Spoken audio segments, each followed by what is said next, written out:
Bonjour à tous, voici l'exercice 3. Je vais me contenter aujourd'hui de la partie A du bac STI 2D STL Antilles-Guyane, juin 2017. Exercice sur les fonctions. En partie A, ça sera de la lecture graphique. Une petite recherche d'inconnus. En partie B, on étudiera un primitive, une intégrale. Donc on va étudier une voile de bateau. Alors, avant donc de répondre aux questions, on va bien lire le texte. Parce que bien lire le texte, ça permet de ne pas louper des informations. Alors, un ingénieur prépare un plan pour fabriquer une voile d'un bateau et l'unité de longueur, ici ça sera le mètre, donc ça pas de souci. Ln désigne la fonction logarithme népérien, et bien on se demande bien ce que ça pourrait désigner d'autre, donc heureusement, merci. Donc maintenant, donc la voile, vous voyez, c'est cette sorte de triangle un petit peu arrondi ici, gris.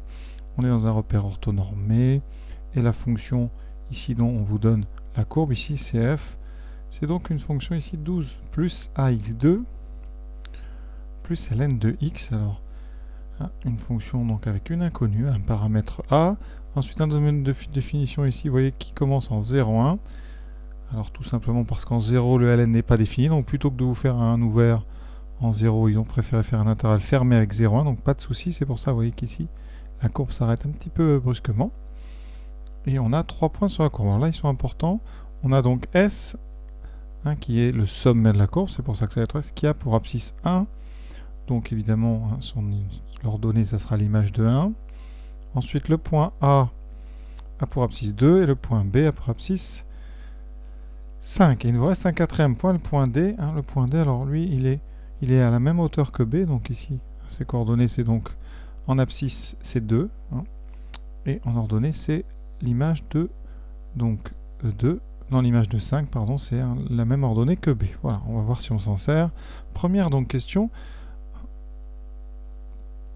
On suppose que la tangente en C au point S est horizontale, que vaut f' de 1. Alors là, c'est pas difficile, c'est vraiment quelque chose de très important en première. Le nombre dérivé, je vous rappelle que f' de 1, c'est un nombre dérivé, c'est le nombre dérivé de la fonction f en 1. C'est aussi graphiquement, ça correspond au coefficient directeur de la tangente au point d'abscisse 1. Donc c'est le coefficient directeur de la tangente au point d'abscisse 1. Et le point d'abscisse 1 ici, de la courbe, vous voyez, c'est le point S, au point S, donc au point d'abscisse 1. Donc, sur le plan des calculs, c'est le nombre dérivé en 1 de la fonction.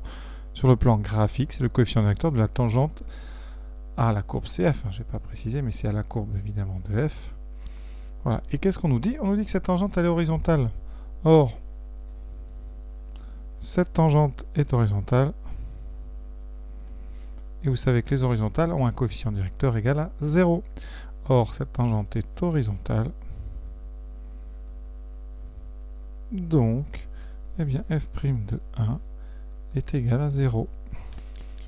Deuxième question, calculer la dérivée de f sur l'intervalle 0,1. Donc, qu'est-ce qu'on sait? Alors, vous avez 12, c'est une constante. Ax2, c'est polynôme, donc c'est dérivable sur n'importe quoi. Et ln, c'est dérivable sur 0 plus infini, donc sur l'ouvert, donc sur le fermé 0,1 plus infini. Alors, on va quand même le dire.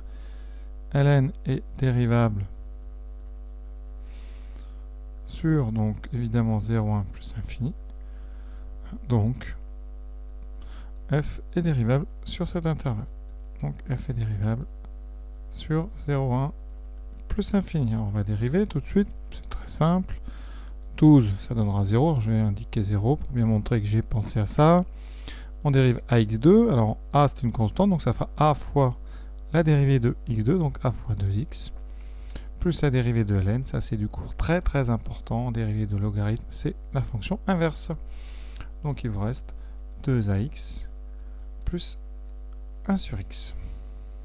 Troisième question 1, exprimer f' de 1 en fonction de... Alors, on va utiliser ce qu'on vient de faire. f' de 1, c'est 0, et f' de x, c'est 2ax plus 1 sur x. Donc, eh bien, f' de 1 égale 0. On va le traduire en calculant f' de 1 grâce à l'expression de f'. On remplace donc x par 1. Ça fait donc 2a fois 1, donc 2a, plus 1 sur 1 égale 0. Et vous avez une petite équation du premier degré en a. Ça fait 2a plus 1 égale 0. Donc 2a égale moins 1. a égale moins 1 demi. Alors, sans faire exprès, j'ai fait les deux questions en même temps. f' de moins 1 en fonction de a. Donc là, je viens de faire plutôt la question a et b en même temps, donc on va refaire tranquillement, hein. Donc question A, f' de 1, c'est donc 2 fois 1 plus 1 sur 1, donc 2a plus 1. Et en question B, il aurait fallu que je fasse donc, comme f' de 1 égale 0, ça voulait dire que 2a plus 1 égale 0, donc a égale moins 1,5. C'est un petit peu trop découpé, on va dire, mais hein, c'est un exercice sur 2 points, hein, peut-être même pas. Donc voilà pour cette première partie, on va dire assez simple, hein. Il faut bien rentrer dedans pour pouvoir attaquer la partie B sereinement. Donc évidemment, je vous invite à aller voir la vidéo suivante qui portera entièrement sur la partie B.